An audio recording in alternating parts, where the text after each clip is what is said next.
Hi guys, welcome back to Game Muscle Videos. We're jumping into the Lamborghini Hurricane ST, which is an absolutely bonkers vehicle. A sort of somewhat Formula 1 style steering wheel in the car. Unfortunately, it doesn't match up with our real world T300 steering wheel. Cockpit has fantastic details. It has a little radio where you can pick FM and AM. So if you wanted to listen to Channel 4, a little bit of a talk show whilst you're driving. Hello and welcome to BBC Abroad, where we're in Bangsin' where the Njutu tribe have invaded the Mukbungu tribe and everyone has died.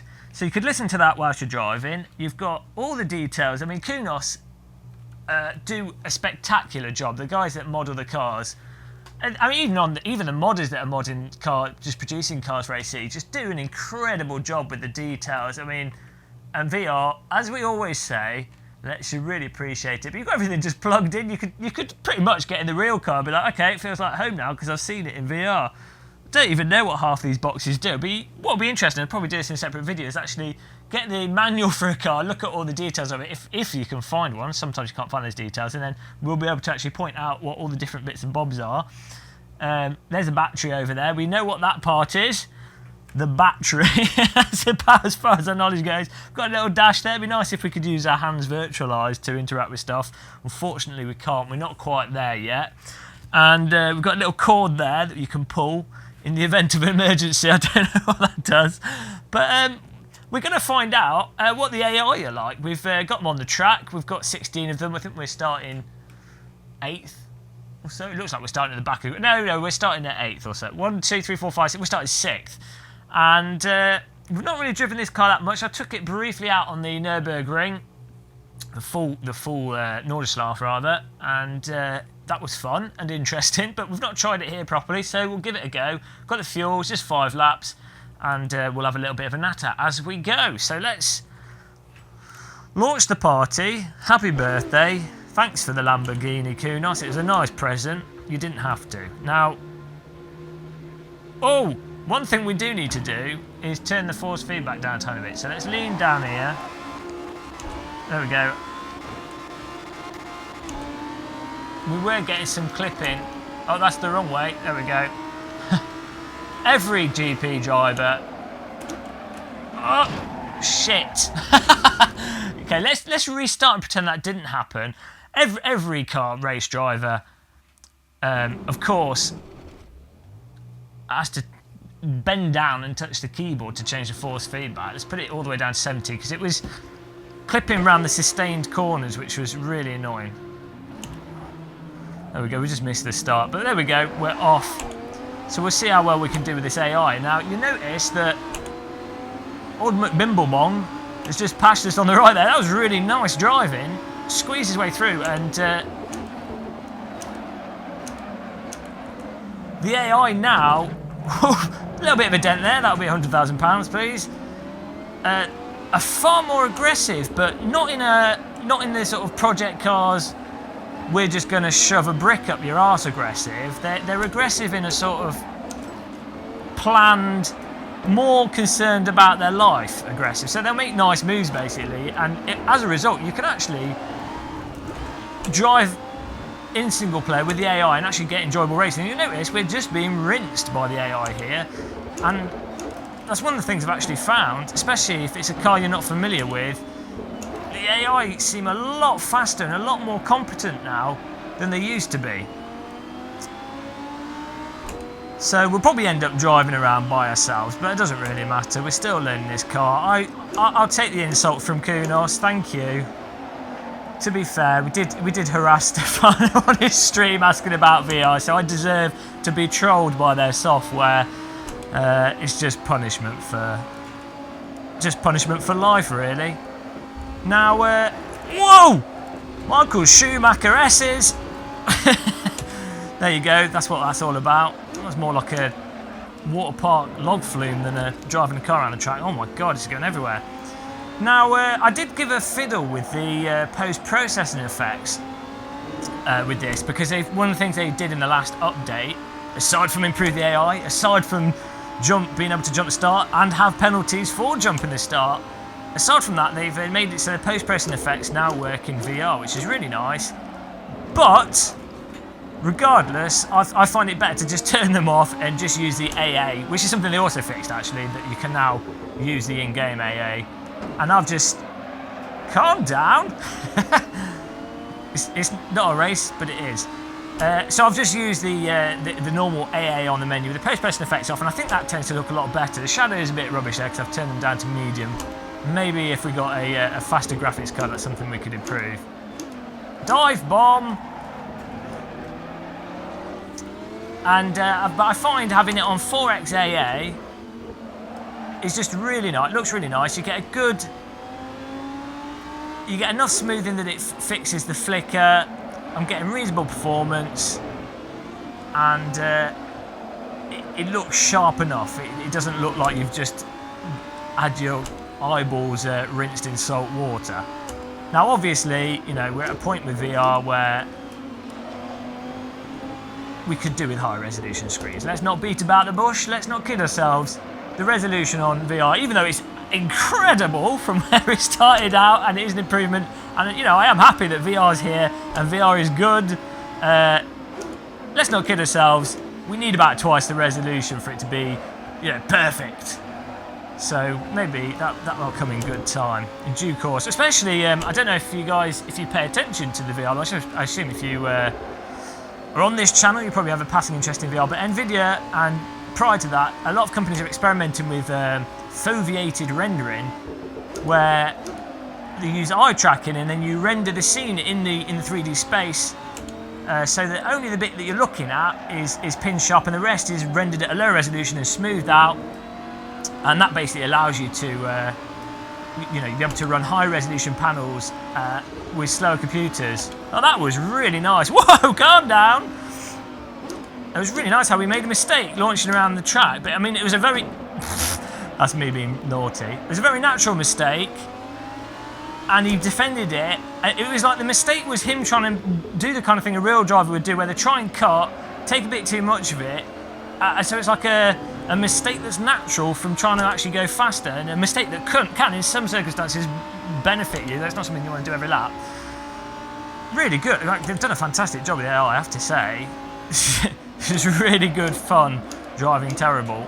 I think you could actually learn quite a lot driving the AI now, a lot more than the past. So anyway, back to the old Grandpa Muscle talks about foveated rendering story.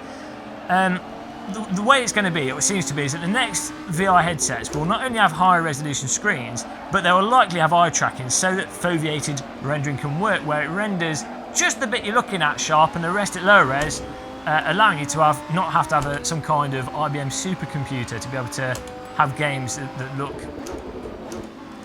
really nice and have really advanced graphics. We just closed the door on him. I'm really enjoying this AI. Well done, Kunos. AI is one of those problems that's, I mean, it's on a par with tire models in terms of complexity. If you were to, you know, if you ever work with programmers, or you look at programmers in game studios, the type that do tire models and the type that do AI are basically the type of programmer that has forfeited all other communication skills, all other ability in life, just to be able to do those two things. So it's quite incredible that Kunos both have an incredible physics engine and graphics engine that they've mostly done. I know it's using a sort of a graphics library, but it's their own physics engine, their own graphics engine, and their own AI. Kunos are just batshit bananas, you have to say. They're like coding pirates. So, keep getting distracted by the AI here. We're going through foveated render story 2016, and then the AI does something impressive, and we have to comment on that. But needless to say, as it is with VR headsets, I think it's going to be, maybe not next gen, maybe the gen after, where it'll be truly, you know, this is pin sharp like reality. At the moment, I'm not disappointed with how it is at the moment, but you know, you would have to be in denial to not draw attention to the fact that the view is not exactly the highest of resolution. Oh, look at this shadow on the bonnet. That's awesome. I love stuff like that in VR, where you see the lighting inside the car move around. It's like being a toddler in the backseat of a vehicle at night whilst you go down the motorway and the lights go through the car. And that's the important part of racing. Again, we've slowly gone backwards through the grid. The AI is not even on 100%, guys. I'm sorry, I can't drive this car.